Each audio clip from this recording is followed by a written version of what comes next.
Hi, this is Thomas and welcome to another episode of iCollect.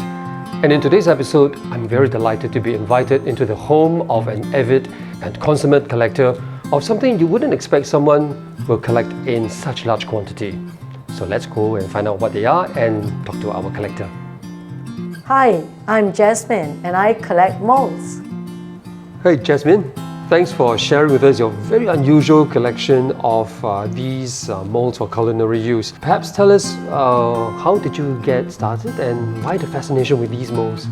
I started collecting 30 years ago because I found this mold in a collector's home in Malang, and I was so fascinated by it. It looked a lot like Ang Ku Kueh and yet so different.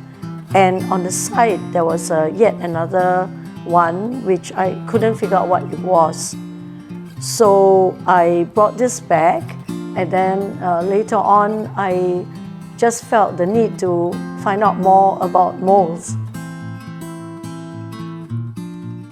So history is important, and perhaps you could show us, share with us, which are a few in your collection which you think have got great historical and cultural significance. Yes, history is really important, and when I started collecting, I really wanted to find out which was the oldest mold in the world. Fortunately, I was in Greece on a holiday and I came across this, which is a mold for holy bread called Prosphora.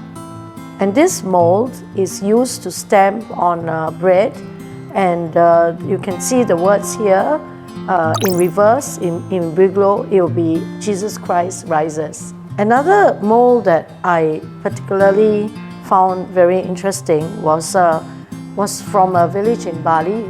It's a very special mold. If you look at the carving, these are little centipedes, millipedes, and right at the end you'll see a bug.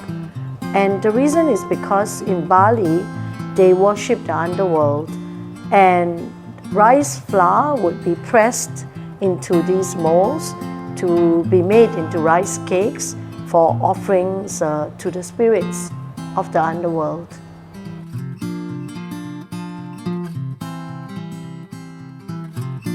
So Jasmine, I see there's a wide variety of different types of molds, some of them possibly very old, vintage. How do you go about acquiring them? So when I started collecting, I was also in Bali with our showroom, and when I could, I would go into the villages to ask if they had old molds in their collection. In fact, many of them knew me as Ibu Acuan. That means the lady who collects molds.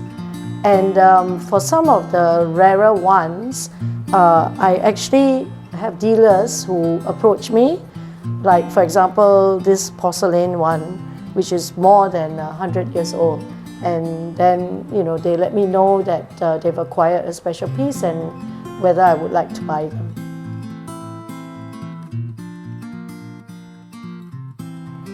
Jasmine, these days a lot of people buy their stuff online.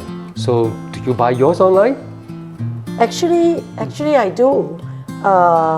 For example, this one is a series of interpretation by a carver whom I met online, and I wanted him to do a take on the Peng Kueh mold.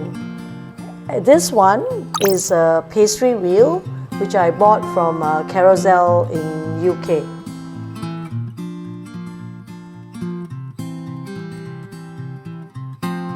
Thanks for watching today's episode on Jasmine's collection of molds. Now, if you like today's episode, please give us a like and share our video. Do subscribe to iCollect if you like our content, because we will bring you new content regularly. Now, if you're a collector yourself and you would like us to showcase your collection on our channel, please get in touch with us via this email address. Now, to the next episode when we bring you another unique collection, this is Thomas saying bye-bye for now.